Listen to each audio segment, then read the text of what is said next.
Did you want to add something? No, there's a question over there. Good evening. A question to Soldini as far as the location is concerned. You wanted to work in Milan. This is the city what you like. And we see parts of Milan which maybe only people from Milan are familiar with. So another question to Pier Francesco. I don't know if you read the Io Donna newspaper. There was an article, and they spoke about Pier Francesco Favino, young actor in Italy. No, I haven't. Well, maybe you can say something about this article. And you also worked abroad, not only in Italy. Is there a difference for you? Do you think that there's a difference between working in Italy and working abroad? No, there's something that is not quite true, what you said. I never said that I did never want to go back to Milan. Quite on the contrary. Well, the problem is that for the story we needed a big city, because the main protagonist lives outside in the suburbs, and she takes a train in order to go to the city center and work there. And there's this dynamic between the city center and the suburbs and these two different lives. And this is something that is very present in the film. And, well, at the end of the day, in Italy, there are not that many big cities, so I had to go back to Milan, because I could choose between Milan and Rome, so I decided to go to Milan, because most of the films are shot in Rome anyhow.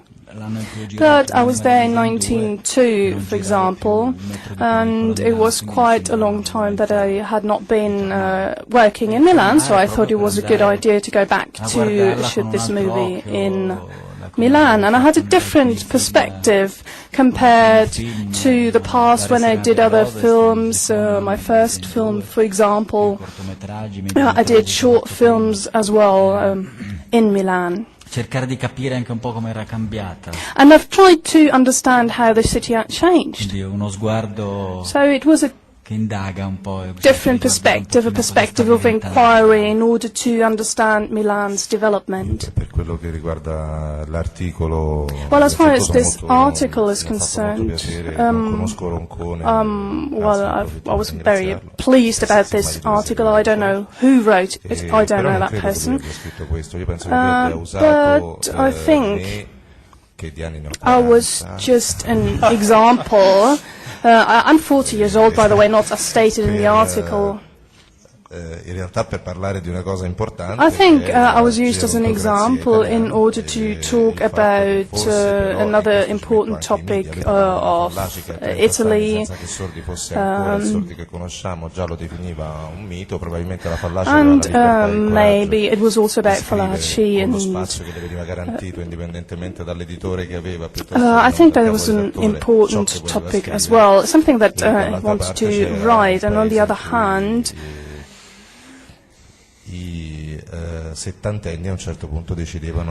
that elderly people decided to be fathers to their children and not tyrants of all the others in the world. So the problem of the Italian culture is a problem that there are some who don't want to die. My generation does not have fathers. It's rather the grandfathers are acting like fathers. And this is a serious problem for Italy, because I think we should seize the opportunity to talk about important issues such as this one. Well, maybe these people can decide to assume their role as fathers and also follow the rules. There are lots of people, the President and others as well, and they they don't allow these people to assume their roles. But it's not only one person, it's managers as well, not only Berlusconi, but other people, a lot of people, well, where people aged 40 or around 40 are not part of everything. They are marginalized, and you can write this as well. You can put it in good terms or bad terms, but in any case, there's a certain age where I've learned something, so to say. I'm not 20 any longer, but I'm 20 years older, so thank you very much for the question. Are there any further questions? A question to the producer. Quando un produttore si impegna a mettere I soldi su un film proprio, well, if a producer decides to give money for a film, not just a little bit, but quite a certain sum, you did quite a few films, and well, maybe it's difficult to distribute the film, it's difficult to find the cinemas. What can you say about this? Well, there's a problem of finding cinemas, of course, in order to do such a film. Cinema, in order to do films, that's important. Questa concorrenza con un cinema che non ci appartiene. But it's not really about competition. What I'm interested in is to enable directors to tell stories that are important, and I also acknowledge the people who do this profession, who do this job. We try to support them.